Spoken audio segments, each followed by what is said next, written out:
તમે बेरोजगार तब क्यों जाएगो, ठीक है, जब तुम क्या होगा, जब तुम काम करना चाहोगे और काम नहीं मिलेगा। 3 तरह के अनएम्प्लॉयमेंट है चैप्टर में कि अगर कोई व्यक्ति काम नहीं कर रहा है तो इसका मतलब ये नहीं कि खाना छोड़ देगा, वो काम नहीं कर रहा है ना, भूख तो उसको भी लगेगी, तो खाना तो वो भी खाएगा। काम नहीं कर रहा है लेकिन पेट तो पालना है, अब जब काम नहीं है, पेट तो पालना, तो चोरी करेगा, ठीक है, चोरी करेगा तो इससे क्या होगा, सोसाइटी में क्राइम्स बढ़ेंगे, होपलेसनेस बढ़ेगी, ठीक है, मनुष्यत छा जाएगी, फ्रस्ट्रेशन रहेगा लोगों के अंदर, जनता सरकार को पलटने की हमेशा सोचेगी कि सरकार बदल देते हैं ऐसा, ठीक है।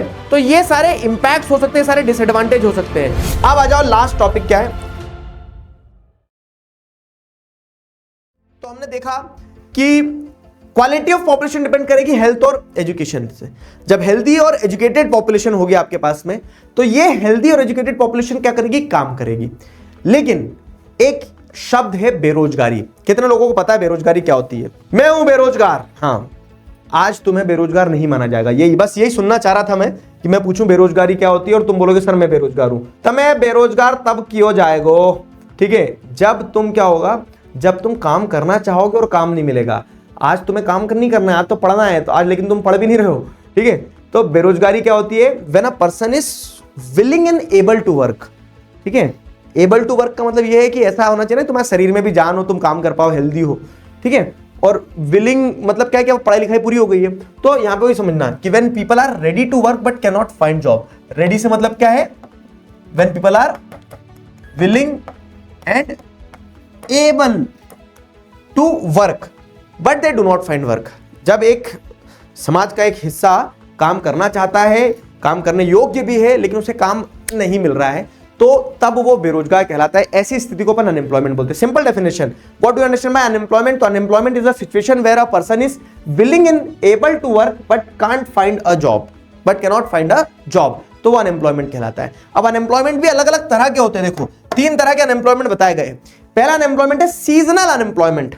Seasonal unemployment when the work is available only a certain season. Example farming, जैसे क्या है ना, अभी खेतों में काम हो रहा है, क्यों? क्योंकि अभी खेतों में सोइंग चल रही है, अभी फसल कटी है, अभी थोड़े दिन पहले, 1 महीने पहले तो हार्वेस्टिंग चली, सोइंग चली, अभी फसल में पानी देना है। लेकिन अब इसके बाद में क्या है? इसके बाद में बैठ जाओ सिर पे हाथ रख के, क्यों? क्योंकि फिर कोई काम ही नहीं है। तो एक सीजन में काम आया 1-2 महीने, फिर 1-2 महीने का अब फसल अपने आप बड़ी होगी ना। तुम थोड़ी ना ऐसे कि फसल का हाथ पकड़ के बड़ा कर रहे हो उसको कि हाँ बड़ी हो जा, फसल तो अपने आप ही बड़ी होगी ना। तो सीजनल अनएम्प्लॉयमेंट मतलब क्या है कि जब एक सीजन के टाइम पे काम है, एक सीजन के टाइम पे काम नहीं है। Normally this type of seasonal unemployment is seen in farming, agriculture sector में। तो एक अनएम्प्लॉयमेंट ये हो गया।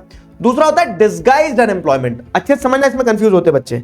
डिस्गाइज्ड अनएम्प्लॉयमेंट मतलब क्या है? जैसे आपने देखा होगा ना, कभी कभी चौराहे पे लोग खड़े, वो रहते ना, हम्माल कहते हैं जिनको, जो मजदूरी के लिए जाते हैं कि क्या काम करना भैया, चलो तगारी उठाना, चलो मैं तुम्हारे घर चलता हूँ, आएंगे काम करेंगे चले जाएंगे। लेकिन कभी कभी उनको काम नहीं मिला है, खड़े हैं चौराहे पे, आज तो कोई काम नहीं मिल रहा है, चलो पत्ते खेल लेते हैं, तो आज का दिन उन्होंने वेस्ट कर दिया। तो वहां पे क्या है ना, घर से तो वो निकले थे बोल के कि काम करने जा रहे, लेकिन आज काम ही नहीं मिला, ठीक है, पत्ते खेल के आ गए वापस। तो a person is not working up to his or her full potential. Disguised unemployment मतलब सिंपल चीज है क्या? When more people are working than needed, common in agriculture. ये भी एक एग्जाम डेफिनेशन हो सकती है, लेकिन मैं आपको एक अलग तरीके से समझाने की कोशिश कर रहा हूं। क्या कि किसी एक काम के लिए उस व्यक्ति की जरूरत नहीं थी, लेकिन वो व्यक्ति वहां है, ठीक है। When more people are working than needed, when a person is not working up to his full potential। जैसे एग्रीकल्चर से एक एग्जांपल लेते हैं हम, कि एक काम था खेत में कि इतनी फसल काटना थी। अब एक घर में 2 भाई है, तो एक भाई भी काट सकता था उतनी फसल, लेकिन वो दोनों भाई उतनी सी फसल में बैठ गए, थोड़ा थोड़ा काम दोनों ने कर लिया, और दोनों बोल रहे क्या कि हमने तो आज बहुत काम करा है। मतलब उतने लोगों की जरूरत ही नहीं है, और उतने लोगों को अगर लगा रहे हो तो एक भी अपनी फुल पोटेंशियल में काम नहीं कर रहा है। समझे? When a person is not working up to his or her full potential, or we can say when more people are working than the people required, ठीक है, जितने लोग चाहिए नहीं उससे ज्यादा लोग काम कर रहे हैं, ऐसी स्थिति को कहेंगे डिस्गाइज्ड अनएम्प्लॉयमेंट। अब आता है एजुकेटेड अनएम्प्लॉयमेंट। ध्यान से सुन लो, क्या कि even after completing there degrees, ठीक है, graduates, post graduates, when they are not able to get suitable jobs, this type of unemployment is very dangerous. This is called educated unemployment. पढ़ाया लिखाया, skills दी, लेकिन उसके बावजूद भी अगर काम नहीं मिल रहा है, तो इसे क्या कहेंगे? एजुकेटेड अनएम्प्लॉयमेंट कहेंगे, ठीक है, इसे कहेंगे एजुकेटेड अनएम्प्लॉयमेंट। तो एजुकेटेड अनएम्प्लॉयमेंट मतलब क्या है कि when a person is not able to find job even after completing his or her education, तो ये एजुकेटेड अनएम्प्लॉयमेंट होता है। 3 तरह के अनएम्प्लॉयमेंट है चैप्टर में, आपको तीनों तरह के अनएम्प्लॉयमेंट समझ में आया। डिसगाइज्ड अनएम्प्लॉयमेंट सिंपल, कि किसी एक काम को करने के लिए 2 ही लोग की जरूरत थी, लेकिन अगर उस काम में 5 लोग काम कर रहे हैं तो 3 लोग को हम क्या कहेंगे कि काम तो कर रहे हो आप, लेकिन you are disguisedly unemployed. Under employment भी कहते हैं। डिसगाइज्ड अनएम्प्लॉयमेंट को क्या कहा जाता है? अंडर एम्प्लॉयमेंट भी कहा जाता है, ध्यान रखना, अंडर एम्प्लॉयमेंट भी कहा जाता है, अंडर एम्प्लॉयमेंट भी कहा जाता है डिसगाइज्ड अनएम्प्लॉयमेंट को, ठीक है। When a person is not working up to his or her full potential. क्यों? क्योंकि जितने लोगों की जरूरत नहीं थी उतने लोग आपने डाल दिए, तो जितने एक्स्ट्रा डाले हैं वो तो काम कर ही नहीं रहे, है ना, समझ में आया? उनको अगर हटा के कोई दूसरा काम दे दो, कोई दूसरा काम करवा देंगे, लेकिन आपने जबरदस्ती लगाया है, तो डिसगाइज्ड अनएम्प्लॉयमेंट होता है। Educated unemployment, even graduates post graduates can't find suitable jobs, ठीक है। तो इवन जो ग्रेजुएट्स और पोस्ट ग्रेजुएट्स होते हैं ना, उन्हें भी सूटेबल जॉब नहीं मिल पाती है, उस चीज को क्या कहा जाता है? एजुकेटेड अनएम्प्लॉयमेंट कहा जाता है। ये 3 तरह की एम्प्लॉयमेंट हो गई। अब इन एम्प्लॉयमेंट का मतलब इन अनएम्प्लॉयमेंट का इंपैक्ट क्या होता है? देखो, तो जब व्यक्ति अनएम्प्लॉयड है ना, तो उससे क्या हो रहा है, वो व्यक्ति का आप रिसोर्स की तरह इस्तेमाल ही नहीं कर पा रहे, वो असेट नहीं, वो लायबिलिटी बन गया, वेस्टेज ऑफ ह्यूमन रिसोर्स आपको देखने को मिलती है, ठीक है। Increase poverty and economic overload. अब दिखती बात है कि अगर कोई व्यक्ति काम नहीं कर रहा है तो इसका मतलब ये नहीं कि खाना छोड़ देगा, वो काम नहीं कर रहा है ना, भूख तो उसको भी लगेगी, तो खाना तो वो भी खाएगा। तो इकोनॉमिक ओवरलोड बढ़ता है, गरीबी बढ़ती है, काम नहीं कर रहा है व्यक्ति तो उसको कपड़े तो उसको भी चाहिए, खाना तो उसको भी खाना है, तो कैसे काम चलेगा उसका? तो this increases poverty and economic overload, ठीक है। Poor health and education.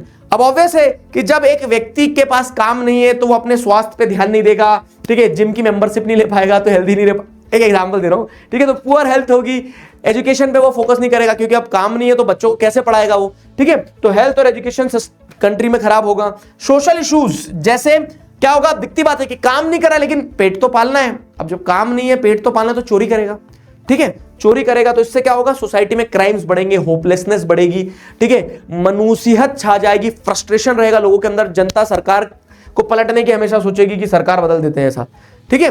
तो ये सारे इंपैक्ट्स हो सकते हैं, सारे डिसएडवांटेज हो सकते हैं। यस, नवंबर क्रिमिनल्स। अब जैसे अगर आप देखोगे तो ये तो आपने देख लिया कि क्या इंपैक्ट होता है अनएम्प्लॉयमेंट का। अगर हम यहां देखें तो अनएम्प्लॉयमेंट इन डिफरेंट सेक्टर्स, तो देखो प्राइमरी सेक्टर एग्रीकल्चर में most jobs but now declining. सबसे पहले क्या है कि लोग सब प्राइमरी सेक्टर में काम करते थे, लेकिन अब क्या लोग प्राइमरी सेक्टर से निकल के इंडस्ट्री वगैरह की तरफ आ रहे हैं। स्मॉल स्केल इंडस्ट्रीज होती है, ठीक है, और ये स्मॉल स्केल इंडस्ट्रीज क्या करती है? जो प्राइमरी सेक्टर में जिनको काम नहीं मिलता सेकेंडरी सेक्टर में आके लेबर की तरह काम करते हैं, तो इंडस्ट्रीज एब्जॉर्ब लेबर।